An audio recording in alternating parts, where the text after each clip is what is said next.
Kali ini kita akan belajar bagaimana mendesain database. Jadi yang baru banget belajar programming pasti cukup terkendala nih dengan mendesain database ini ya. Nah, desain database ini biasanya dituangkan dalam sebuah dokumen yang disebut dengan ERD atau Entity Relationship Diagram.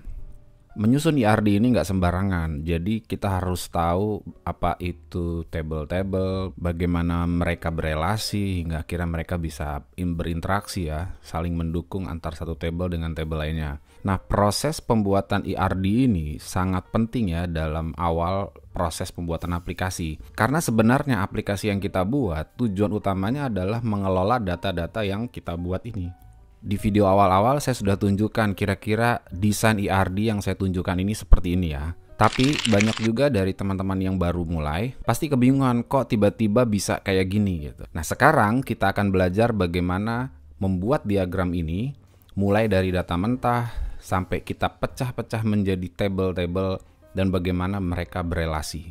Saya selalu memulai dengan prinsip berpikir mundur. Maksudnya mundur tuh gini. Aplikasi itu salah satu tujuan akhirnya adalah pembuatan report. Contoh misalnya pimpinan di perusahaan saya minta dong rekapitulasi penjualan akhir bulan ini gitu. Nah, itu kan kita harus ngambil data dari tim penjualan, lalu ngambil dari keuangan segala macam ya. Sehingga akhirnya dibuatkanlah report. Nah, dari report itulah kita bisa menganalisa kira-kira data-data apa aja yang kita akan kelola di dalam database kita. Saya contohkan di sini. Nah, ini contoh data mentah atau kita dapatkan dari report, yaitu laporan transaksi hotel di bulan Juni tahun 2024. Ini contoh aja. Di sini ada data-data yang bisa kita analisa hingga akhirnya nanti menjadi ERD seperti ini. Oh ya, bahasan tentang bagaimana mendesain ERD ini cukup panjang ya. Jadi mungkin saya akan buat beberapa part.